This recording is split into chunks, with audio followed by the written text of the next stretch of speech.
आज हम एक बड़े ही आम सवाल पर बात करने वाले हैं कि भाई नई कार लेनी है तो कौन सी लें, पेट्रोल वाली, डीजल या फिर सीएनजी। हमारे पास ना एक लेख है जो इन तीनों की तुलना करता है, तो सोचा कि इसी को ज़रा खोल कर देखते हैं। क्या पता है कुछ ऐसी जानकारी मिल जाए जिससे ये फैसला लेने में आसानी हो। तो शुरुआत करते हैं पेट्रोल कारों से। लेख में लिखा है कि इनकी ना शुरुआती कीमत कम होती है और रख रखाव मतलब मेंटेनेंस वो भी ज़्यादा महंगा नहीं पड़ता। हाँ, ये तो है। और ये उन लोगों के लिए अच्छी बताई गई हैं जिनका रोज का आना जाना कम है। पेट्रोल पंप भी हर जगह मिल जाते हैं आसानी से और इंजन भी स्मूथ चलता है। जैसे उदाहरण दिया है मारुति स्विफ्ट पेट्रोल का, मैनुअल वाली, माइलेज करीब 22 किलोमीटर प्रति लीटर, कीमत कोई 6 लाख रुपए से शुरू। और अगर कोई साल में मान लीजिए 10,000 किलोमीटर चलाता है तो 5 साल में पेट्रोल का खर्चा अंदाजन 2.5 लाख रुपए बताया। हाँ, देखिए, शुरुआती कीमत कम होना एक बड़ा प्लस पॉइंट तो है ही, लेकिन यहाँ सोचने वाली बात यह है कि भाई अगर गाड़ी चलनी है ज्यादा, मतलब रोज का 40-50 किलोमीटर या उससे भी ऊपर, तो फिर पेट्रोल की जो आजकल कीमतें हैं और माइलेज भी डीजल या सीएनजी जितना तो नहीं होता, तो वो लंबे समय में ना जेब पर भारी पड़ सकता है। तो वो जो शुरू की बचत है वो शायद बाद में उतनी मायने न रखे। ये पॉइंट तो ध्यान रखने वाला है। अच्छा, अब डीजल की बात करते हैं। लेख के हिसाब से इनके फायदे क्या हैं? एक तो ज्यादा माइलेज, करीब 25 से 28 किलोमीटर प्रति लीटर तक, और दूसरा टॉर्क ज्यादा होता है। हाँ, टॉर्क यानी गाड़ी की खींचने की ताकत। बिल्कुल। तो हाईवे पर तेज चलाते वक्त या पहाड़ी रास्तों पर चढ़ाई में वो काफी काम आता है। सही है। और कुछ राज्यों में तो डीजल पेट्रोल से सस्ता भी है। जैसे उदाहरण दिया है किया सोनेट डीजल मैनुअल का, माइलेज लगभग 24 किलोमीटर प्रति लीटर, कीमत 9 लाख रुपए से शुरू, और अगर साल में 15,000 किलोमीटर चलाएं तो 5 साल का ईंधन खर्च करीब 3 लाख रुपए नहीं है। लेकिन इसका दूसरा पहलू भी देखना जरूरी है।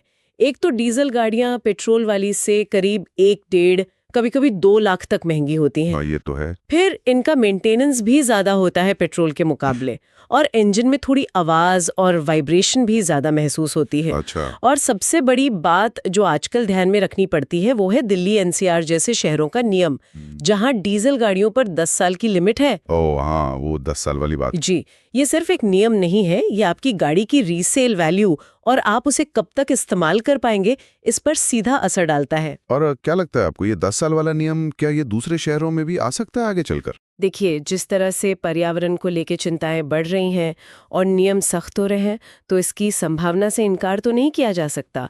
तो ये एक रिस्क फैक्टर है जो डीजल लेने से पहले सोचना चाहिए, खासकर अगर आप गाड़ी लंबे समय मतलब 10-12 साल रखने का सोच रहे हैं। समझ गया, ठीक है। तो अब आते हैं तीसरे और आखिरी विकल्प पर, सीएनजी।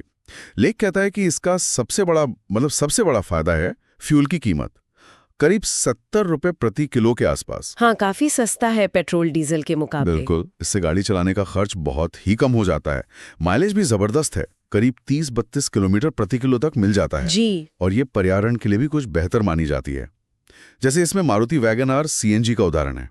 माइलेज 32 km पर केजी, कीमत 7 लाख रुपए, और साल में 12,000 किलोमीटर चलाने पर 5 साल का फ्यूल कॉस्ट सिर्फ 1.5 लाख रुपए के आसपास, मतलब पेट्रोल से लगभग आधा खर्चा। हाँ, ये आंकड़े सुनने में तो बहुत अच्छे लगते हैं।